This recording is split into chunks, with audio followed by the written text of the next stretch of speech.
Well, hello there. Welcome to another episode of PraiseCharts Live. And today I'm excited to talk with Renee Hardwick about the church choir. And I'm telling you, if you've been paying attention to PraiseCharts in the last number of months, you will have seen and noticed that, boy, a lot of choir music seems to be coming into the world of PraiseCharts. How did that happen? And let me tell you, the inspiration, a lot of it anyways, came from this January when I was at a conference in Nashville called Music Nashville, and Renee was heading that up, and I got to be a part of that, be a part of presenting some music, and did a little talk there, and the whole experience just made me come away with some fresh vision for the choir in the church. And I tell you, I believe it. I have a lot of great experiences singing in the choir, leading choirs, all of that, and through PraiseCharts, definitely we can be one of the places that you can get music. But in behind all of the stuff that's going on in the choral world in 2022, 2023, and beyond is this woman who is a champion for church choirs. And we are going to talk with her today. It's Renee Hardwick. So I'm excited about this. Let's talk with Renee. We'll talk about these conferences, the state of the choir in these days, and what to look forward to in the next couple of months. Renee, welcome, and I'm so glad to talk to you today about the choir, the church, the things that we're so passionate about, and the things that you are a champion for. Why don't you just give us a little intro to yourself and the thing that is like most on your heart for the church as you plan these conferences and various equipping experiences for worship leaders and music leaders in the church? Well, first, thank you for having me on today. It's such a great privilege to Mm-hmm. be with you. I am probably the poster child for Yes. for all things choir. Yes. I grew up in church choir. My very earliest and youngest memories are being in children's choir, Mm-hmm. and then that great day when you go from children's choir to primary Mm-hmm. choir. I don't think they even call it that anymore. Mm-hmm. But then from that to I think we called it graded choir Mm-hmm. after that, and then student choir, and then of course adult choir. I know the power um, and the community that comes Yeah. through choir. Yeah. It is the heart and soul of a church, I Yeah. believe, and so I'm a big supporter of that. I've been privileged to be submersed in that world for the last 25 years, and it is just a joy and a privilege at Yeah. this season of my life to bring resources to the church, helping the church find the best Mm-hmm. resource for them, what Mm-hmm. suits their congregation. Mm-hmm. And it's just a wonderful privilege to be able to do that in this day and age. So great. Well, you come at it from a very authentic place because it's not like you're representing a publisher or you in particular are trying to sell, one type of music or another. You're truly bringing together the community.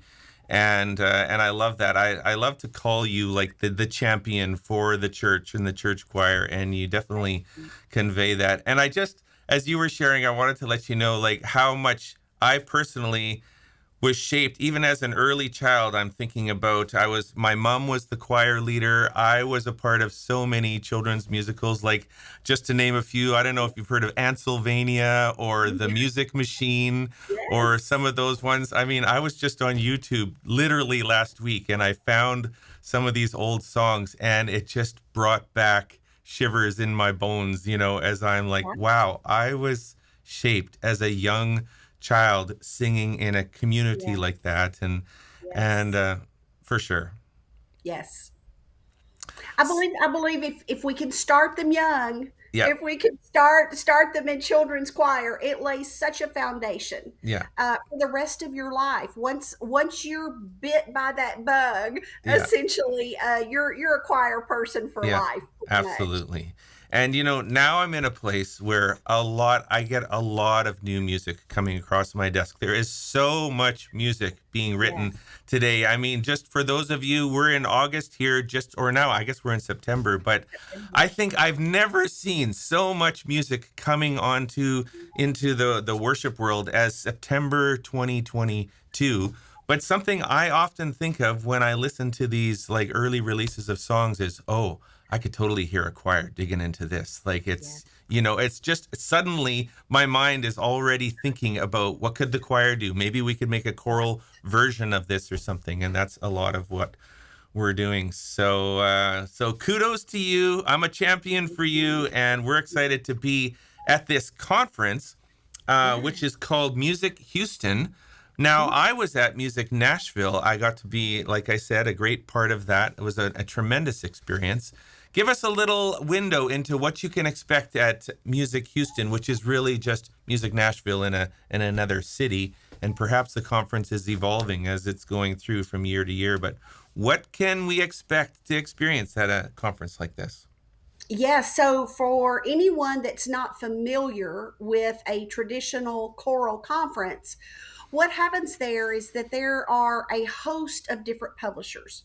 So it doesn't matter if you come from a very contemporary church or if you come from a very traditional church, there will be publishers there representing a type of music that will fit your choir or your praise team, but your church. And Mm-hmm. so you have the opportunity to go into sessions and hear that publisher present to you their latest offerings for your church, and you'll be able to listen to multiple publishers and then walk away with a good representation of what's available to you. One Mm-hmm. of the great things about a choral conference that some people may not know is you get to keep all the music that's brought in for that conference. So Mm-hmm. you walk away, if it's a print publisher, if they Mm-hmm. do print, you walk away with hundreds of dollars. Mm-hmm. Worth of free music that you could take back home and sort through and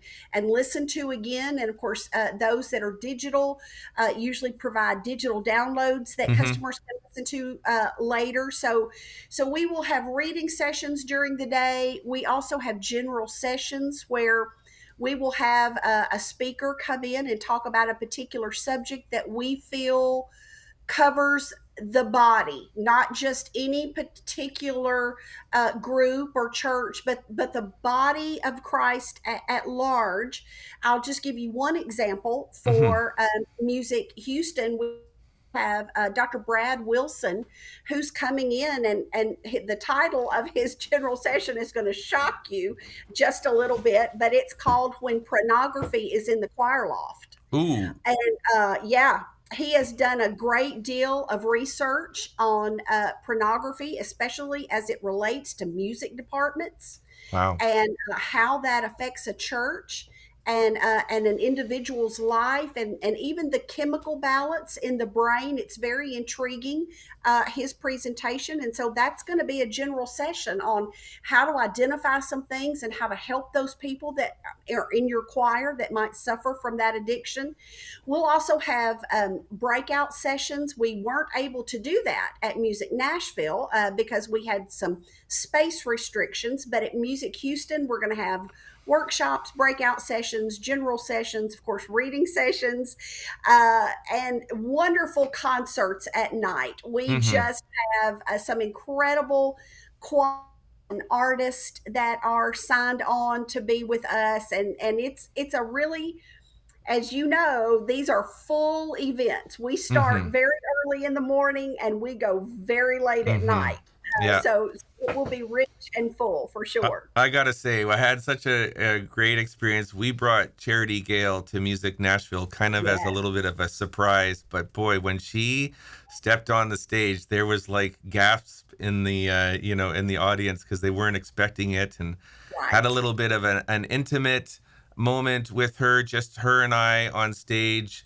With acoustic guitar and piano leading through some songs, and then we kind of fit her into the big concert at night. Oh, it was so great. Such a great experience. It was a great experience. We always try to Mhm. work in a few surprises. You Yeah, know, we'll have a lineup and we'll tell folks, and we've already announced some of those. yeah, Travis Ryan is going to be with us. Taranda nice. Green, who Yeah, is a choral favorite for sure. yeah. Uh, but some other artists we have not quite been able to announce yet, but we'll be announcing those soon. But we always save a few back Love it. for those surprise moments. And Yeah. Charity was a wonderful surprise It in was really, January. really great. Really great. I want to talk a little bit about one of the core experiences that people have at the conference, this kind of idea of a reading session. Like when I went to music Nashville, it was the first reading session I had ever been to, and I really didn't know what to expect or what the purpose of, or what we were doing and why we were doing that. So let's assume nobody really knows what that's all about.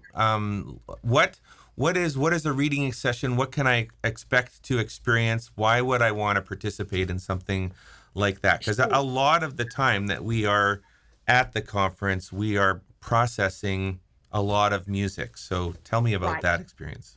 Right. So if you sign up to attend the Music Houston event, you will have the opportunity to sign up for one of three separate music tracks.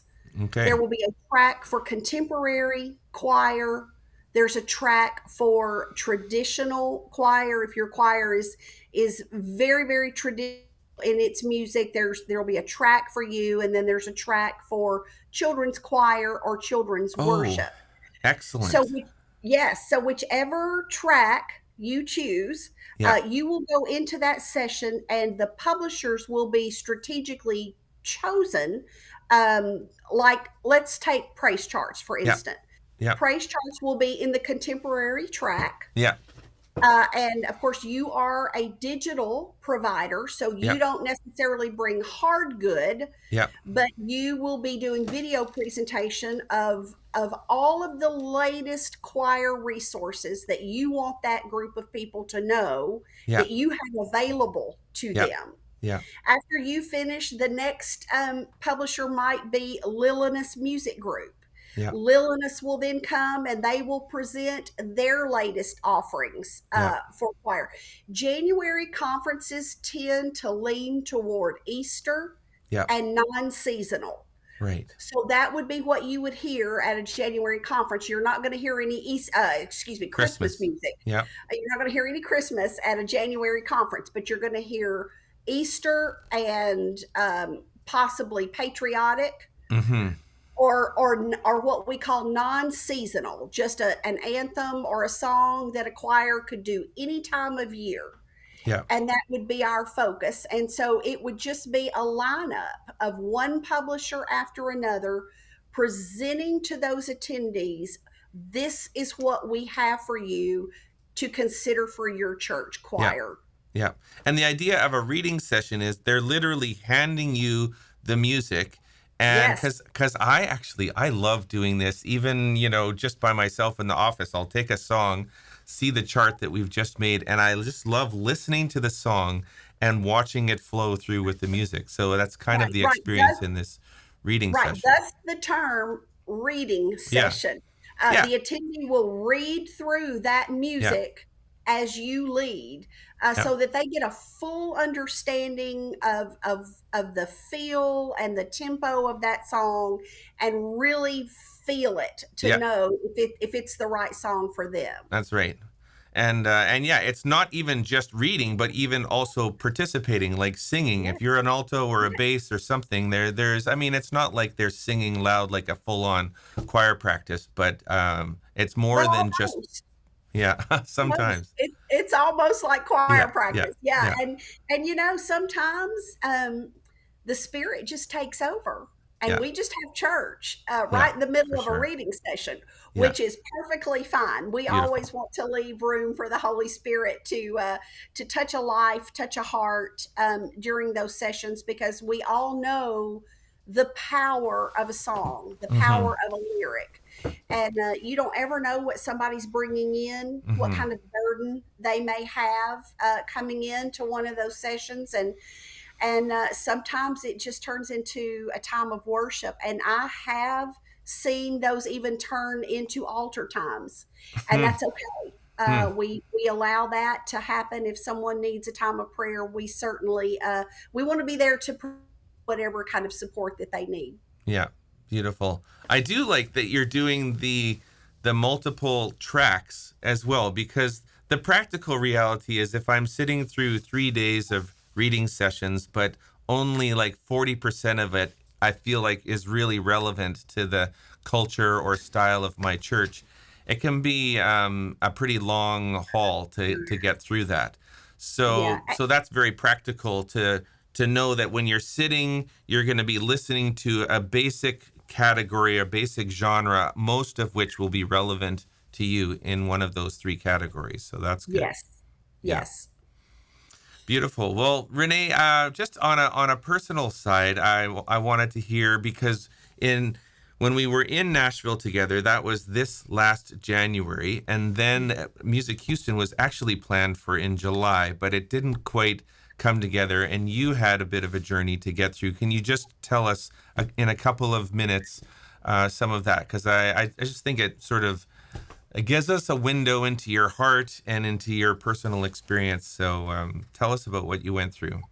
Sure, sure. Be glad to do that. I launched Worship 3217 now almost 2 years ago, Mm-hmm. and with a vision primarily for students, but it quickly expanded. I didn't know that was going to be part of the plan, but the Lord did, and so it was just such a great honor to come along, folks like you and all the Yeah. other publishers to bring resources to the church. And so Music Houston, excuse me, Music Nashville was just a wonderful experience in Nashville and so well received. Mm-hmm. And so we quickly went into planning the Music Houston event for July.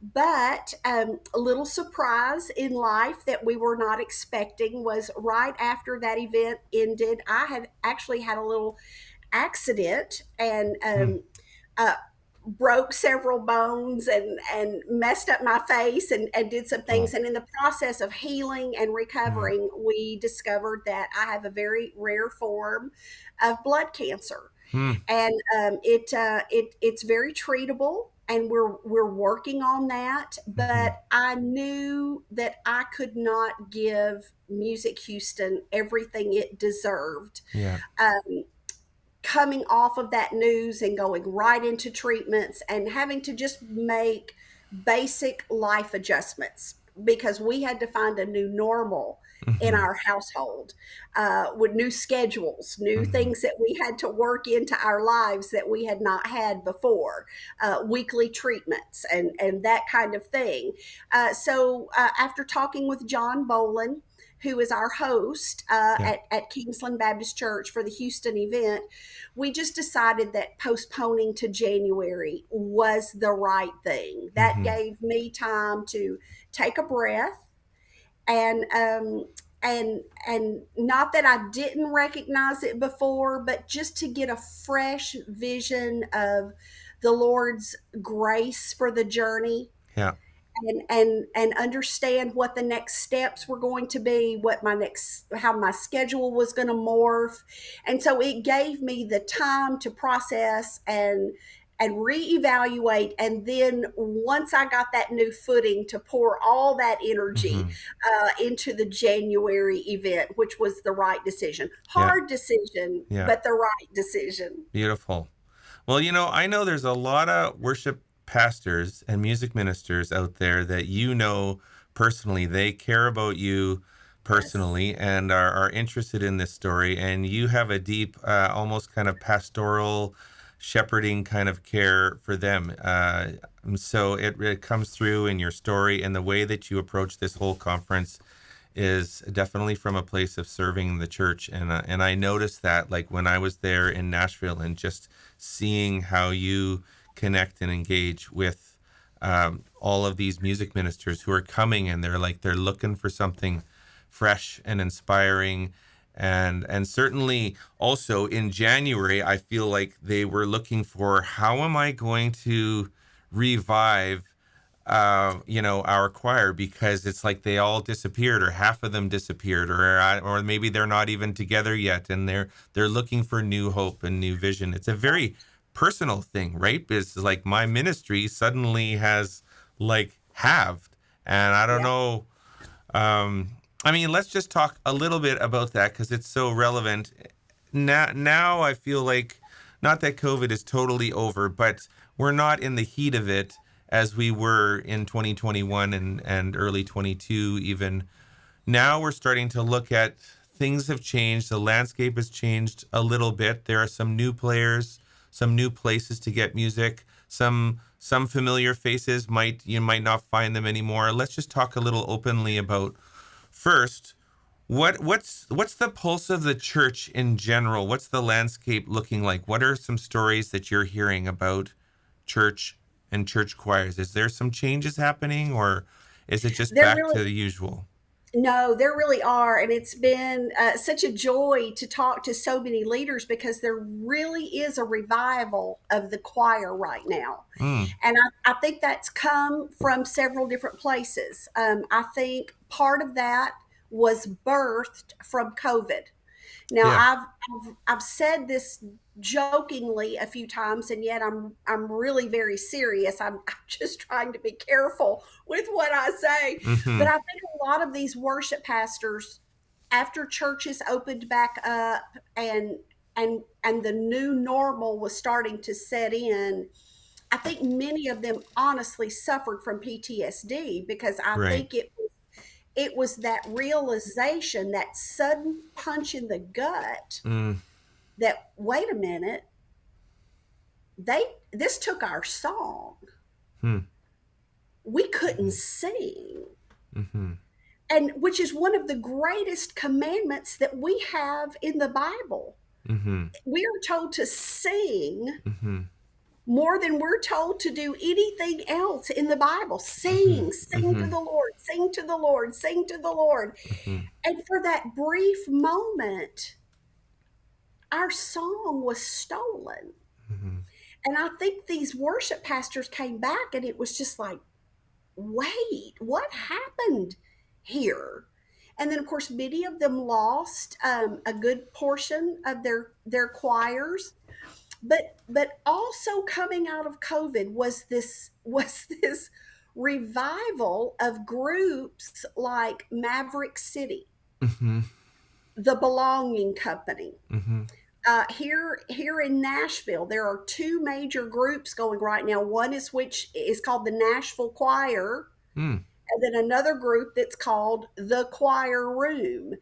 And they're not organized choirs per se, but the choir room is led by a wonderful gentleman here in Nashville that's a writer producer. Uh, Works for Integrity Music, named Dewan Hill, wonderful Mm-hmm. young man. He's just pulling people together once a month in a Hmm. room to say, let's sing. Hmm. And I'm not quite sure about this, but I think he's had to change locations like two different times because there are so many people coming Wow. for this choir experience Yeah. that he can't fit them all in. Mm. And so I'm hearing from worship pastors now. This is not across the board. There are still some churches that are suffering, and I recognize that. But many churches have said, "I can't believe it. I've got more people in my choir now Wow. than I did before COVID." And Huh. I think it's that realization that I can't believe that there was a time that I could not sing. Right. And so now I'm not going to miss the opportunity Right. this time. Beautiful. And so during that time, of course, we did lose some of our friends in choral music, which is always hard. It's Yeah. it's always difficult when that happens. I grieve for them. Many of you know, many of the people watching this will know that I spent a great portion of my career at Lifeway, Oh yeah. working in choral music there. But I considered all of the publishers my friends, and they were Mm-hmm. brothers and sisters. We linked arms in our Mm-hmm. mission to provide resources to the church, and so when some of those had to close their doors, it was heartbreaking to me. I Yeah. grieved for Yeah. them as I grieved for the church. Hmm. Um, and so those were hard days. But the encouraging thing to watch is that there are brand new publishers coming to the table Yeah. that either had not existed in many years, they closed for a while, but now have said, hey, we're coming back. And then there's a brand new publisher that's going to be making an announcement very soon. I'm under a non disclosure, so I can't tell you who Okay. that is, but there's a brand new publisher that's about to come to the table because Nice. people are recognizing that there is a revival of church choir right now. Yeah. And so worship pastors should not be discouraged. They should take heart because there are people coming to the table to produce wonderful resources for them. Case in point, Mm-hmm. PraiseCharts, who Mm-hmm. is now producing wonderful, Mm-hmm. wonderful charts and things for church choirs, which is a wonderful resource for Yeah. them. Yeah. Beautiful. Yeah, we have really definitely, and as I say, largely inspired by our experience at Music Nashville, and just came out of that thinking, well, we have a great platform. Our platform is not traditional in the sense of being a print publisher. Like you have said, we've been more in the digital space, but I'm feeling like the choir is now a large part of choirs are open to receiving and experiencing music in Yes, digital. Although we do actually offer print as well, as people who are a part of the Praise Charts world know that most music can be ordered in print or digital. But digital is really the landscape that we feel has the most flexibility and viability, and it's just part of our core DNA. And sure. and yeah, and then of course on the music style side, Praise Charts has been so focused on congregational worship, like the weekly worship, the 5 or 7 songs or however many. And so we're excited to see a lot of choirs now, not just standing by during that worship time, but actively engaged Right. as a community of worship leaders. And so that's inspired us to, like I was sharing with you before, we're constantly listening to songs, and I'm listening with the choral ear on me thinking, could a choir sink their teeth into this? And then we'll make choral versions of songs that are often sung as, just congregational worship songs. And the lines become a little more blurred. It's like, well, is this a choir song or is it a worship song? I mean, does that really matter anymore? We could start Right. blurring those lines. So we're a Right. part of that.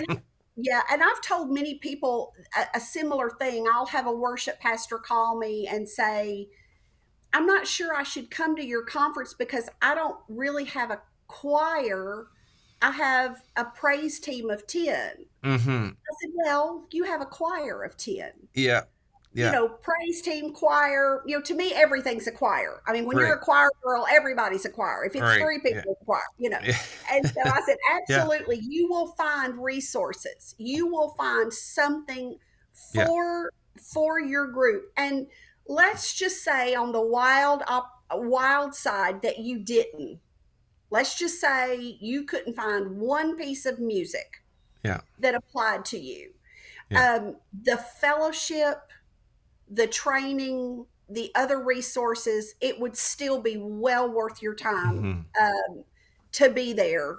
Like if nothing else, just to be Mm-hmm. with like-minded believers, Mm-hmm. like-minded people that are in that worship space for Mm-hmm. you to talk to, fellowship with, pray with. Yeah. It's an experience that you really can't get anywhere else. No, for sure.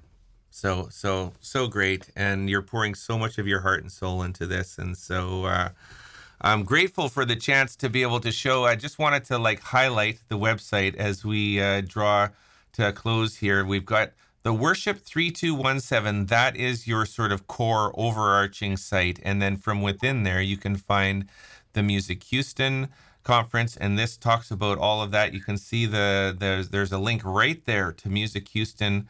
I see you also have this thing called Sun Power. We wanted to just make a quick mention about that. Give us a little elevator pitch for what Sun Power is and what's happening when that's coming up in June of next year. Yeah, so June 19 through 22, Sun Power takes place in Franklin, Tennessee.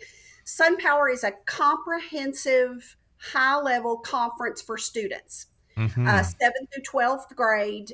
It is not camp. Now, I'm not Mm-hmm. anti camp, I'm Yeah. pro camp, but Right. this is not camp. Right. This is a conference where we try to give students every building block that they could possibly need to prepare them for a lifestyle of worship. So we talk about relationships, we talk about financial integrity, we talk about serving others, we talk about purity, we talk about some really hard things as it relates to what does my life look like as a worshiper. Yeah. What does that mean? It's not what I do on Sunday morning. It's how I live my life. And we tackle all of those things. We go out and do some really hard mission projects. And at the end of the week, we do a big concert with all of those students. They rehearse all week long and the end of the week. And then we usually have one or two artists that come in and sing with us. This year, we had Nicole C. Mullen and Joseph Habedank, and they came in and we did a live concert event and just had a grand time. And Hmm. so it's a really full week and something that's really beneficial for students. Awesome. So that's coming up June 19th to 22nd, 2023. And then the dates for Music Houston are January 9 to 11. And that's in Houston, a very easy place to get to from anywhere in North America, really. So, Yeah, yeah. So, hey, one thing about those January dates, it is 9 through 11, but we have added a bonus night of worship on Sunday night, hmm. the 8th. So, you're going to want to make Okay. sure that you get in on the 8th for this big bonus night of worship. That's going to be a pretty big event for us. So, we're really Awesome. excited about that. Awesome. Well, that's great. And we will have links to all of that in our notes here, and people can find out how to sign up for those conferences and be there. And we're looking forward to being there with you and being inspired again for the year of 2023. Yeah. By the way, I heard Sun Power has a birthday next year. Is that not right? Yes, How old are you turning? SunPower will be 25 next year, and so we will be having a pretty big birthday bash Oh, for well, guess what? SunPower's 25th birthday. What? Praise Charts turns 25 next year. Can you Hey, believe? Isn't that great? We're that like is cool. twins. There you 19, go. 1998 must have been a good year. So, Great year. Great year.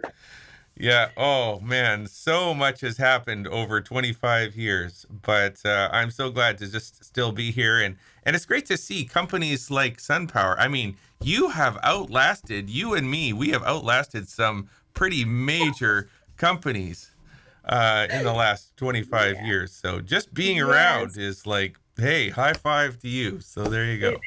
It's a blessing. It's a joy to serve at Yep. the church. That's for sure.